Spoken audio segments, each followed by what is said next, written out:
And now, here's your host of Shaping Success, Wes Tankersley. What is up, everyone? Welcome to Shaping Success. I'm your host, Wes Tankersley. We've got a very special guest today, a returning guest that I talked to and have known for a very long time, but we'll get to that in a minute. If you can please do me a favor, can you please like, share, and review this episode if you're listening to it? Post it, share it. Help us get the word out. If you would like to help the show grow, please join the Patreon for as little as $4 a month. You can get a little extra bonus coverage, but you can also help me to update the show. Getting ready to move into my home studio, so I'm still trying to contemplate what I'm going to do. We have to move, and moving means that the studio's not quite ready for me to start recording in. I may be able to bring you some audio stuff. A lot of it just depends on how fast I can get that thing set up, because it's basically an unfinished space. So I got to finish it up and get going. So you may get a couple bulk loads of episodes that are just going so that I can get that done. But moving in itself is going to be a endeavor that will be super fun. So bear with me. Join the Patreon, help like, share, review. That's the best thing you can do. It's free, it's cheap. You don't have to join Patreon, but you can share and help people see what's going. I can't grow the show without your help.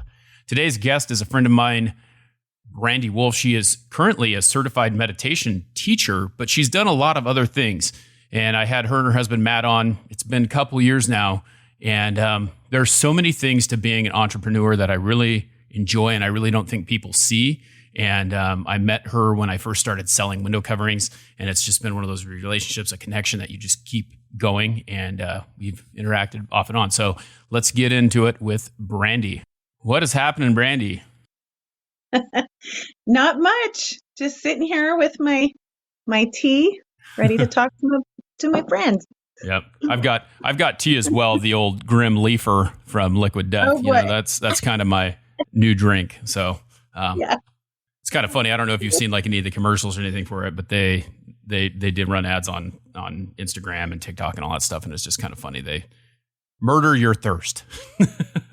Oh wow. Yeah. No, I don't watch TV I watch streams, so I don't see a lot of commercials. Yeah. Which I like. Yep. Well, it's been a long journey for the both of us. I mean, it kind of seems like we have been doing kind of the same thing for a while now. I met you. You reached out to me from an Instagram message, and that's why I kind of talk about Instagram every once in a while. And met you and you had coffee, and we talked about like advertising. At the time, you still have both of them, or do you just have one of the magazines? We just have one. So it was Eagle Life, and the name got changed to Greet Eagle. Uh-huh. And so, and we also had a publication called Be Local West Data, which we sold to another publisher here in the area. So she's currently running that one. And now our main focus is Greet Eagle. Okay. So Greet Eagle is one of those, you get the magazine, it talks about Eagle, I'm sorry, I'm going to say it again, but it talks about like Eagle Life or whatever, like what's going on in Eagle, Idaho. That's what it's about. Some businesses, some advertisers and things like that. And it goes out to pretty much every new home, right? Goes out actually. So it's the precipice behind Greet Eagle is it's all written by the residents for the residents. So there's really fun stories in there about people who live there, which is unsearchable content. So that's kind of something that makes it fun, because you can only really get it in our publication for that community.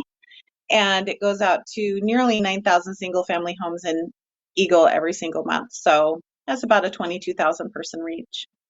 Yeah. And for those of you who listen to the show, Eagle, Idaho is near where I live in Boise. It's kind of in the Treasure Valley area, which is, I live in Boise now. I'm going to be living in Caldwell, which is still in the Treasure Valley, but a little bit different spot, but just a great community.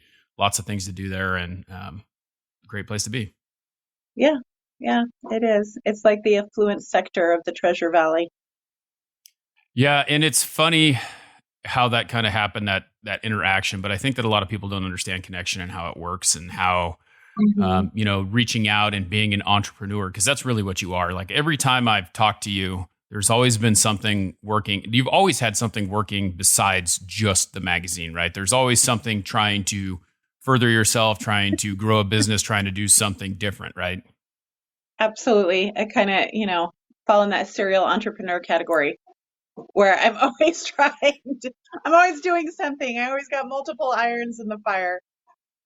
Which the thing is with that though, I mean, like a lot of people don't understand this is that you usually like when you're trying to find that, you're trying to find one thing that sticks, right? So you're throwing everything out there and having this idea and pursuing your goals and trying to figure out, what that's going to be. And when the one thing sticks, then you got it. And that's being an entrepreneur. I don't know that very many people understand that. Yeah, no, it's when you're an entrepreneur and you've tried it in your life, it took me a long time to actually get something that was super successful. I mean, super successful in my words. I mean, Right. I'm not a millionaire by any means, but like I've started things entrepreneurial since I was in my 20s. And a lot of times I was just getting by, like Mhm. just getting by, and it took a while to actually find something that stuck enough that it was more than just getting by. Like I can go on vacations now, right? Like I bought a house. My husband and I bought a I house, know. So I mean, there's, lots of things that go with that, but it takes a while to figure out what opportunity for you is going to work for your personality, for your work ethics, for everything else that you have, there. Most entrepreneurs are pretty much workhorses. I Yeah. mean, they work like all the time. Their concept of vacation is when they're on vacation and they bring their laptops so they can do work while they're on their vacation. I honestly feel like that's the way my life is as a salesman, as someone who is selling stuff. Cause a lot of people know, like I talk about it, but they don't hear the fact that this is like a part-time thing for me. Like I actually schedule every Wednesday at this time to record something and I spend all my social media time. Like, so I record this in the morning. In the afternoon, I'm doing like this radio show that's alive on TikTok.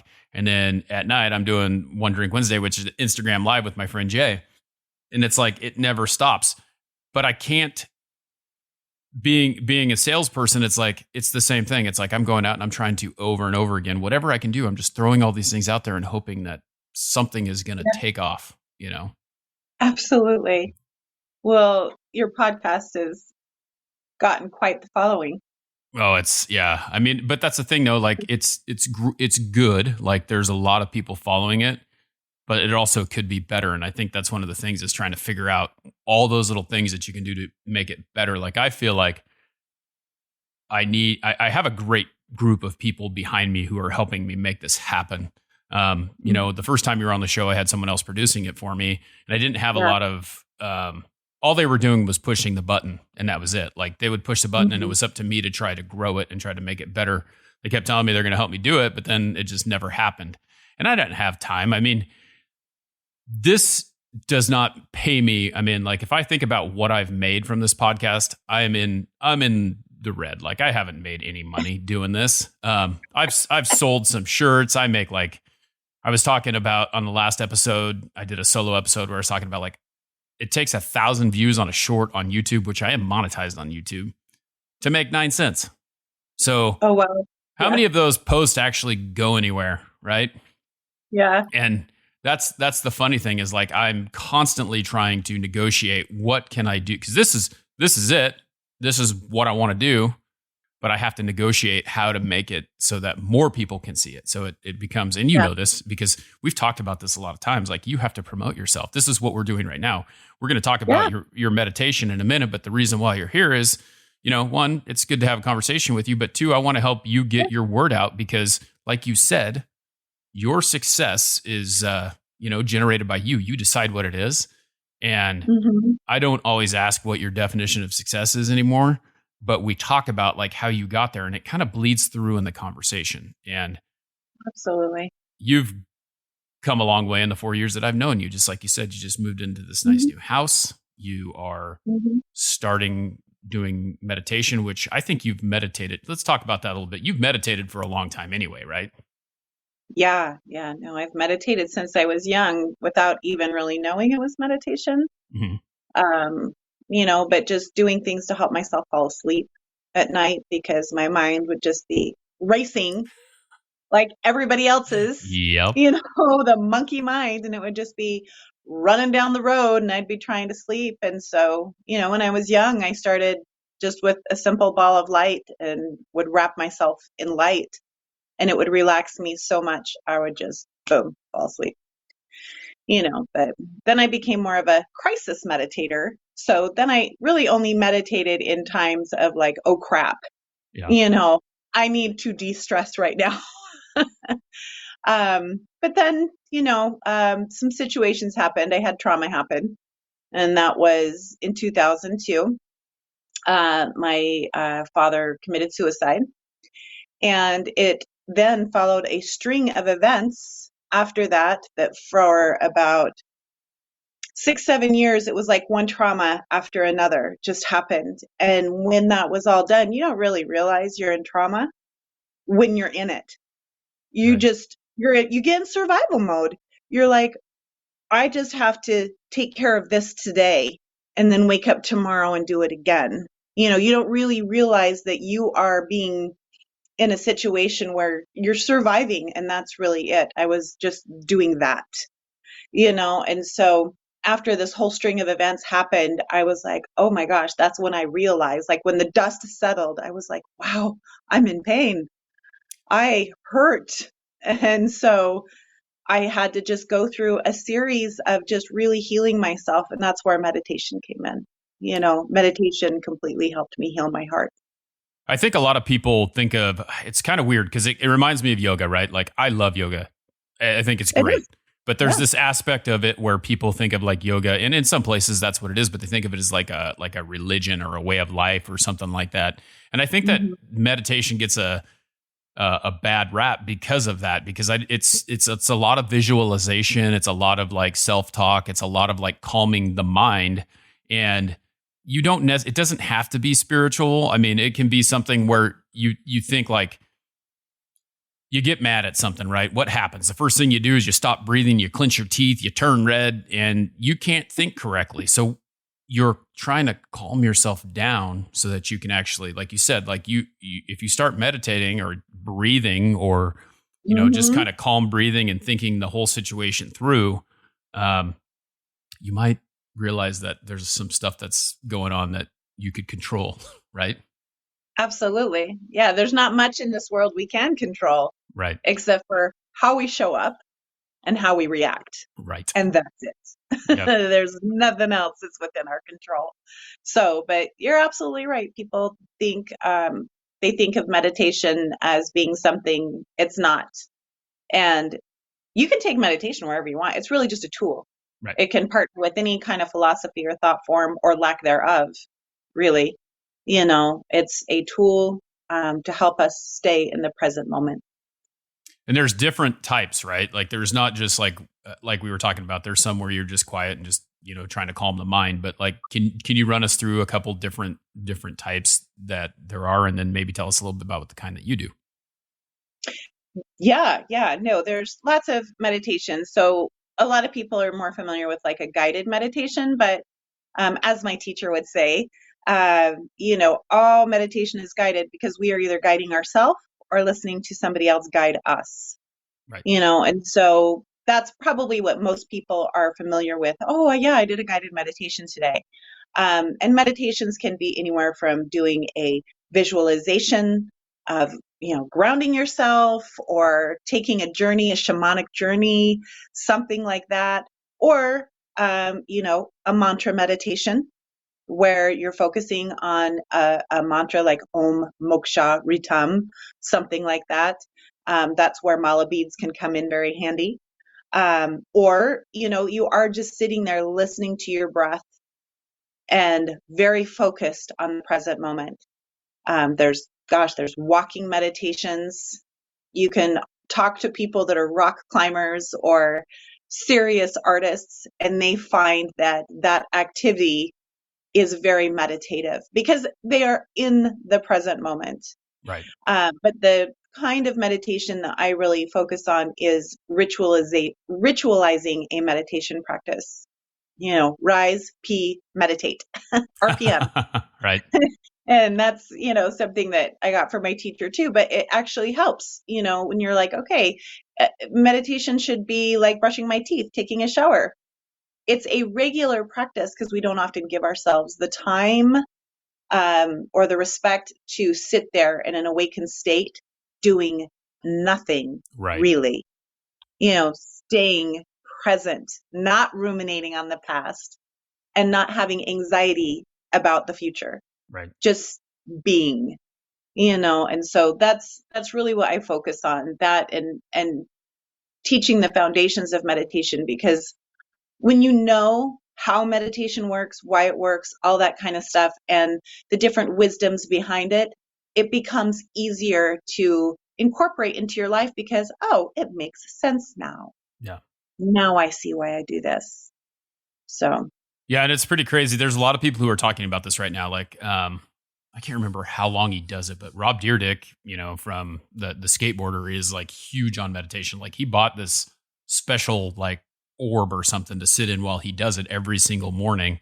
And he's awesome. Basically like, I think he said, he's like, I'm trying to live to be 150. That's what I'm going to do, and this is how I'm going to do it. But I just think, like, a lot of people don't realize that you might have been taught. Like, I remember the first time that I was in somewhat of a meditation situation was when I was in high school. Like, our teacher at the end of the day, we were acting kind of rowdy, made everyone lay down on the mats and then start one by one, feel your toes, like being aware of where it's at. Squeeze your knuckles or squeeze your toes. I don't know, knuckles, whatever. I'm a PE major and kinesiology major, and I can't remember what the hell you would call your feet. But you're squeezing each muscle group one by one, feeling it, knowing that it's there, relaxing, switching, going through the motions of like just being aware of what your body's doing, and then listening to your breath. And I mean, that simple thing like that, a lot of people fell asleep when they started doing that because you can actually relax. And I've used it before to try to fall asleep. Not so much anymore, but I've tried it, So that's the thing. I think a lot of people, like I said, it's like yoga. It gets a bad rap because everyone ties Buddhism to yoga or whatever. And that's not, it can be a part of it, but it doesn't have to be, just like anything else in life. Right. No, yoga, it's when you go back to the ancient wisdoms, meditation is yoga and yoga is meditation. Because when you're doing yoga, just what people commonly think of when they think of yoga, asana yoga, it's a movement to bring you into the present moment. Mm-hmm. It's not necessarily exercise, although we do it for exercise. That's not the intention of it. Now people do yoga and HIIT together, and they combine all of these things with yoga, and it kind of has journeyed a little ways away from actually what it is, but it's just the meditation that we're talking about is just kind of another limb of yoga in a way, and it's a tool. Again, it's a tool. You can take it as being bound to, Hinduism and Buddhism, or you can take the philosophy and just incorporate it into each individual, spiritual practice or philosophy that we have, because it works, and it's malleable. Yeah, I think that it sounds like a lot of people kind of look at you funny when you say, well, like, you visualize things and they come to fruition. But I think that's one of the things about meditation. Like, you probably don't think you do it, but then if you're visualizing things, if you're manifesting things, if you're doing those types of things, like if you believe in those things, you're doing it every single time. And absolutely, I personally feel that is a true thing. Like, if you cannot, and basically, to make it really basic, if you don't believe that it can happen, that it is going to happen, then how in the hell is it gonna happen? That's the first step, right? Right. Yeah, it's true. I mean, your manifesting is a definite form of meditation, and it's a byproduct, really, of meditation, because when I started consistently meditating, first my life kind of fell apart a little bit more because I was changing who I was, right? So I'm changing who I am. And so then the people that were around me on a regular basis started leaving because we were no longer aligned. I mean, friends that I'd had for 10 plus years, all of a sudden we weren't hanging out anymore. We weren't friends anymore, really. And I was like, this is just so weird. I'm doing all this work on myself, but, it kind of hit the fan a little bit. More Mhm. stuff happened. But then after that, because I had changed who I was, my life got better. Yeah. Everything got better. That's Better part. opportunity. Yeah, that's part of Everything. growing though, right? Like I think that Right. a lot of people don't like if you were to look where I was, 20 years ago and who I am now, it's Mhm. completely Yeah. different and I am growing and the people who are around me are growing or they disappear. And it's okay Yeah. to cut people out of your life. You don't really necessarily are cutting them out. You're just you have different ideas. You have different paths that you're going down and if they're not on your boat with you, then Mhm. you have to find people who will be on your boat with you. That's right. Yep. You got to find the ones that are going to be in your front row Yep. all the time, and you got to figure out who you're putting in the balcony because they don't really matter, Yeah. Well, and that's you the know. thing. I talk a lot about like positivity because I think that that's the main basis of this whole situation for me because I was always like the glass is half empty and now the glass is half full and it's my job to fill it up, right? And if you're around someone like you walk into a room, right? And then the person who you are talking to just instantly starts talking about all the bad things that are going on. How do you feel about that? How does it Mhm. make you feel? And then you start thinking, oh yeah, well, so and so did this and so did that, and you're right. And then you just get in this different mode and you can't be positive. So I've had this where I've tried to change the way that I think, walk in the room, that happens. I start getting in this mode and then I walk out and I'm like, I feel kind of dirty. Like I feel like I feel like this has made me be different than what I want to be. And then it's like, I don't want to be around that person because I don't want to feel that way. Yeah. It's not for your highest and best good. Yep. Yeah. It's not, there's a meshing and our energies align and our energy is huge. Like we don't even really realize because we don't see it. We don't touch it. Right. But our energy is big, and so when you walk into a place and it intermingles with somebody else and you have this feeling like you just described of basically kind of like ick, Yep. your energies aren't in alignment. There's two different vibrations and one's not better or worse. It's just they are where they are, Yeah. period. We are where we are, period. And so that's that whole thing where giving yourself the time to meditate, giving yourself the time to build that relationship with yourself shifts that energy and makes that growth happen. Because we've all met those people who are exactly the same as they were in high school. It's like, oh my Right. gosh, it's still like you're 17. Wow. Oh yeah. Yep. I mean, there's some people that just will never change, and that's okay. Yep. But It going is. back to what you said before, it's like there is a couple things you can control, and one of them is not them, not their reaction, not how they do things. What you can control is how you react, who the people are you're around, and stop being a victim. You're in Yeah. charge. You're in charge of your life. So if something is bringing you down, it may be hard to leave that situation, but that's your choice. So make the Mhm. choice. You either stick there and feel icky, or you roll out and feel better. That's right. That's right. I love that. Yep. It's so true. Yeah. I love. There was this filter on TikTok the other day that someone had posted. And it was like, "What is your ick?" And I was like, "That word when you said like it does, it makes that's a great way to describe it. You feel gross. You feel icky." So, Yeah. Yeah. No, you do. You do. Absolutely. So how long have you been working on? Because you're still editing the magazine, but you're spending a lot of time with this too. Like, is this is something that is a passion of yours that you would like to do just like full time? Are you doing it full time yet, or is it a process still? It's still a process. I got to keep my eye on the prize, and Yeah. keep my eye on what pays the bills. So I would like to do this full time. Absolutely. It is a passion. I want to help more people find that stillness of silence. Right now I do spend quite a bit of time. I work at a local recovery center every Monday for addiction. It's a men's addiction facility, teaching meditation, which is I can't even tell you how much of an honor it is just to even be there and be part of something so beautiful.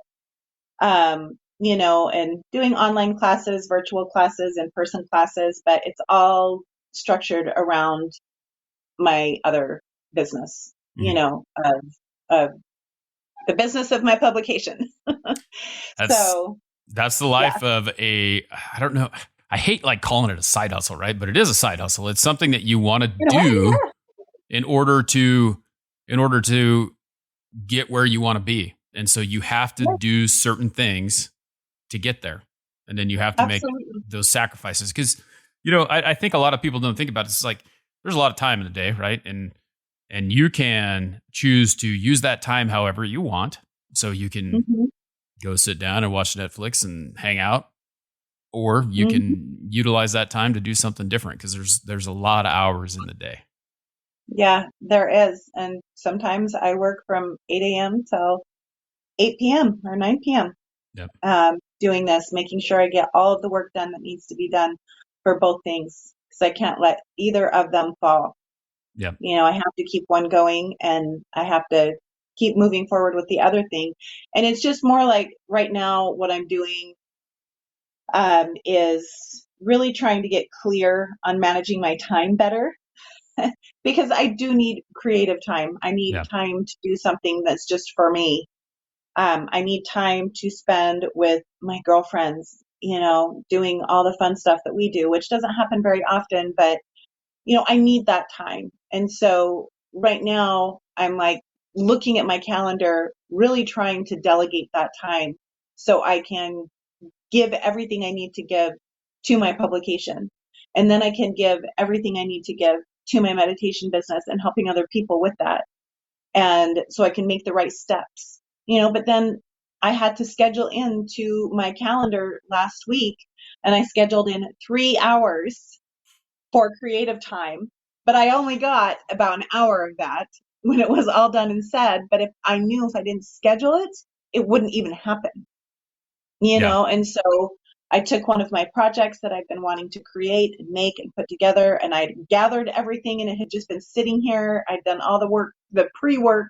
It just needed to be put together, and so it was just a joy, and it just set me off for the day, like made the rest of my day better just to have that creative time, even though it ended up only being about an hour of the 3 hours I blocked. But you have to do that. Yeah. It's like I have to schedule in, okay, I'm going to relax right here. Right. I mean, that's the thing though. Like some people have to do that. Like I have my phone, right? It has my work calendar on it. I've made sure that my wife has access to it so that if she needs to put something on there, that she can do that so that I know that I can't do what I need to do there. I need to do what she needs me to do. And Yeah. I schedule this podcast. It's sitting on my calendar. So when she looks at it, she knows that at 8 o'clock every Wednesday, I'm going to record something. Yes. And you put it there and that, these are the things that are going on. So if you have to do that, a calendar is a really good way to utilize that so that hey, this is what I'm supposed to be doing. I've given myself time to do it. And maybe something comes up in the middle of the day and you have time to do it then. Do it Yeah. then. But you can't, Right. if you don't plan it, then you'll fail. And I think that Absolutely. that's the great thing about it. Just get that planning Yeah. going. Oh, yeah. Got to plan the work and then work the plan. Yep. And I think that's probably one of the biggest things about entrepreneurs because we can get distracted a Yeah. lot by tasks. It's like, oh, look at that squirrel. Oh, look at that Exactly. shiny object. Ooh, Right. what's happening over there? Do I need to be there? Yep. Exactly. And you get so many invitations to this event and that event and this event. And I used to try and go to as many of them as possible, but I had to just stop and go, is that going to be the best use of my time right now? Yes, I want to be supportive. Yes, I want to help this person be successful. Yes, I appreciate the invitation. An invitation extended is just as good as one accepted. But do I have time to delegate to that, or do I need to spend time elsewhere Right. with my goals and my calendar? And I think that is just entrepreneurs really have to reel that all in Yes. and own it. Yeah. And I think you're right because there's so many things that can happen that you can be doing, like even within this world where we have to post everything on social media, like Mm-hmm. I don't like doing it, but it's a necessary evil. And the more someone sees my face and they go, hey, who is that guy? I saw that guy. What does he do? Where does he do? Like Mm-hmm. you have to do it because if you don't, then no one's ever going to see you. And Exactly. Yeah. So Yeah. speaking of plans, Yeah. tell us your plan. So how are you, what's going on with the meditation thing? What is your plan for the future? How are you visualizing this playing out? Oh, that's a great question. I think about it a lot. So, my plan is to offer virtual classes just because it can reach people from wherever they are at. Right. And it's just very convenient, to be able to do that. I will be launching one of those hopefully in September. And then just kind of start launching them. But I have a couple of places of people that I like helping. Mm-hmm. I've done B2B for so long and helped entrepreneurs be successful in a myriad of different ways Yep. that I feel like that's kind of where I'm getting called to go, helping people that are very busy find time for meditation, helping them. Somebody asked me the other day if I was a coach, and it's like, well, I don't really like that term so much. I prefer teacher because that's more what I am. Yes, I'm going to cheer you on if that's what you need from me, but I'm really going to teach you how to do it, Mm-hmm. and all the foundations of it. So I'm kind of moving into that entrepreneur world. I'd really like to be able to go to businesses that want to offer stress relief to their team as a gift, give them the tools that they need, Right. so that comes up for me a lot. And then, obviously I'm working in a men's addiction facility. Addiction's pretty close to my heart. I'm not a stranger to it. I grew up around it. Right. It's ultimately part of my dad's ending, so being able to help other categories of people is very close to my heart as well. So in moving forward, it's, that's kind of where I'm going, is just going down that entrepreneur road to help other entrepreneurs. And whatever else comes, I'm open to it because the universe is going to tell me where I need to be. Yeah. It's going to show me where I need to be, and it's going to guide me to where I need to be. But then I have other things that I like. Like, I am super into chakras and I just love them. Yeah.